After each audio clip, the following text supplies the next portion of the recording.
Breaking news చూస్తున్నాము. Kakinada see port వ్యవహారం మరోసారి హాట్ టాపిక్ గా మారింది. ఈడీ ముందు హాజరయ్యారు కేవీ రావు. తన నుంచి వాటాలను వైసీపీ ఎంపీ విజయసాయిరెడ్డి బెదిరించి లాక్కున్నారని ఆయన ఆరోపిస్తున్నారు. వైసీపీకి చెందిన మరో సీనియర్ నేత వైవి సుబ్బారెడ్డి కొడుకు విక్రాంత్ రెడ్డి ద్వారా షేర్లు లాక్కున్నారని గతంలో ఫిర్యాదు చేశారు.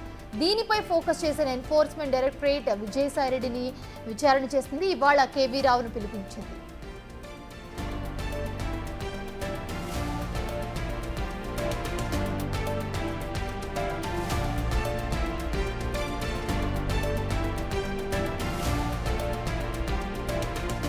కాకినాడ సీ పోర్ట్ వ్యవహారం మరోసారి హాట్ టాపిక్ గా మారింది. ఈడీ ముందు హాజరయ్యారు కేవీ రావు. తన నుంచి వాటాలను వైసీపీ ఎంపీ విజయసాయిరెడ్డి బెదిరించి లాక్కున్నారని ఆయన ఆరోపిస్తున్నారు.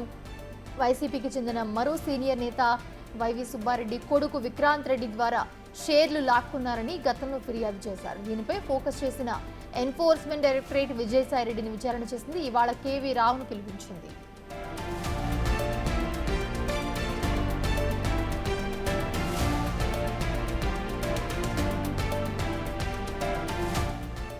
ఇదే అంశానికి సంబంధించి మరిన్ని అప్డేట్స్ మా ప్రతినిధి రాణా అందిస్తారు. Rana, Kakinada see port SCG భూములు అక్రమంగా తన వద్ద నుంచి కూడా వాటాలు రాయించుకున్నారంటూ కూడా కేవీ రావు ఇప్పటికే సిఐడి కానీ అలాగే ఈడీ అధికారులు కూడా ఫిర్యాదు చేస్తున్న నేపథ్యంలో ఈ కేసులో ఈడీ అధికారులు దర్యాప్తు ముమ్మరం చేశారు.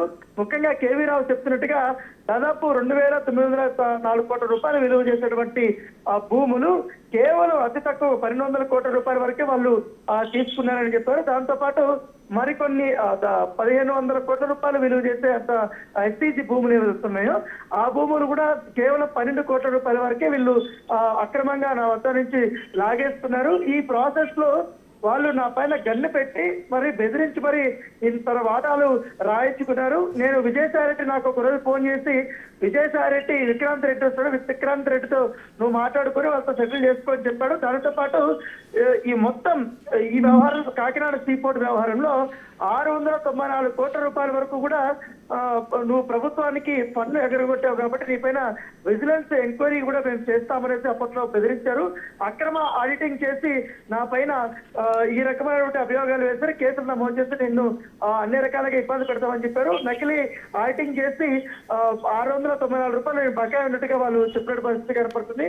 సో దీనిపైన వాళ్ళు పెట్టబట్టి ఈ బెదిరింపులకి నేను భయపడిపి అప్పుడు నాతో నేను సైన్ పెట్టానని కూడా అతను చెప్పిన నేపథ్యంలో ఇప్పుడు బహిరంగ మార్కెట్ లో ఆ ఎస్టీజీ భూములకు సంబంధించి అలాగే కాకినాడ సీ పోర్టు సంబంధించినటువంటి వాటాల విషయం అనేది చాలా వేల కోట్ల రూపాయలకు సంబంధించినటువంటి ఇది ఇప్పుడు బహిరంగంగా దాదాపు వాటి విలువ 3,000 కోట్ల నుంచి 3,500 కోట్ల రూపాయల పైమాటే ఉంటారని కూడా అందరూ చెప్తున్న నేపథ్యంలో ఇప్పుడు వాటికి సంబంధించిన అన్ని డీటెయిల్స్ కేవీ రావు ఇవాళ ఈడీ అధికారుల ముందు తీసుకురావడం జరిగింది. దాదాపు 3 గంటల నుంచి కూడా ఆయన తన వద్ద ఉన్నటువంటి మొత్తం ఎవిడెన్స్లు కానీ డాక్యుమెంటేషన్స్ కానీ అన్ని కూడా ఆయన సమర్పించిన నేపథ్యం కాబట్టి తాను కాకినాడ సీ పోర్టుకు వచ్చిన తర్వాత ఏ విధంగా అయితే పన్నులు చెల్లించారో దానితో పాటు ఎట్లా మొత్తం సీపోర్ట్ ని తన ఆధీనంలో తీసుకునే అంశాలపై కూడా పూర్తి స్థాయిలో ఆయన మొత్తం ఇన్ఫర్మేషన్ అయితే ఇచ్చినటువంటి పరిస్థితి. Right, thanks for the updates Rana.